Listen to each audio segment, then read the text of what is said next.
المرة الرابعة نهائي دوري أبطال أفريقيا يكون مصري مغربي. الأهلي بيبدأ بطريقة 4-3-3 والوداد نفس الطريقة مع اختلاف الأدوار في الطريقتين.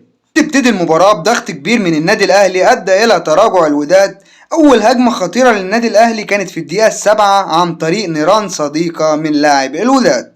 ربع ساعة الأولى كانت عبارة عن ضغط كبير من الأهلي بيقابله تراجع كبير من الوداد. فضل الأهلي يخترق من العمق لكن بيواجهه صعوبة كبيرة، ويجي انفراد لكهربا في الدقيقة 19 ولكن تضيع. أول كورة نشوف فيها مصطفى شوبير في المباراة كانت في الدقيقة 35، وده يدل على تسيد الأهلي للشوط الأول. أول ما الشحات غير مركزه وراح ناحية اليمين سبب خلل كبير في دفاع الوداد، وكاد أن يحصل على ركلة جزاء ولكن لم يحتسبها الحكم. تيجي الدقيقة 40 ويتصدى شوبير لكرة هدف محقق، أخطر هجمة للوداد في الشوط الأول.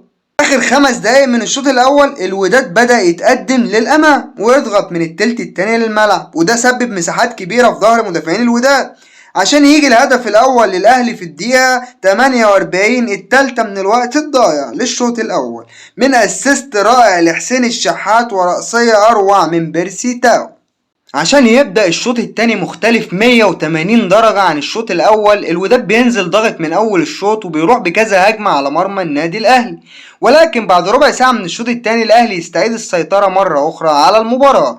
وتيجي الدقيقة 60 بيلعب محمد هاني كرة طويلة ولا أروع توصل لحسين الشحات نجم مباراة اليوم من وجهة نظري عشان يعمل الأسيست التاني ليه في المباراة ويحرز كهربا الهدف التاني.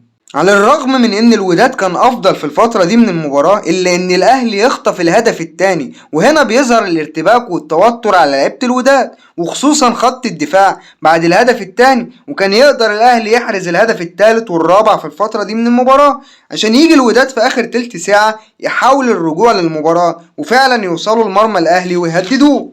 الملاحظة الغريبة في المباراة دي لحد الدقيقة 70 ما كانش حصل ولا تبديل من الفرقتين، ولكن في الدقيقة 71 يقوم الوداد بتبديلين دفعة واحدة، وفعلا التبديلين دول نشطوا الفرقة على عكس كولر اللي ما اجراش اي تبديل حتى الدقيقة 87. وتأخير كولر في التبديلات ممكن يكون سبب احراز الوداد لهدف تقليص الفارق في الدقيقة 86 عن طريق البديل سيف الدين بوهر، والهدف ده بيجعل مباراة العودة أكثر صعوبة وتعقيدا على النادي الأهلي. إيه رأيك في الكومنتات؟ وما تنساش اللايك والاشتراك في القناة.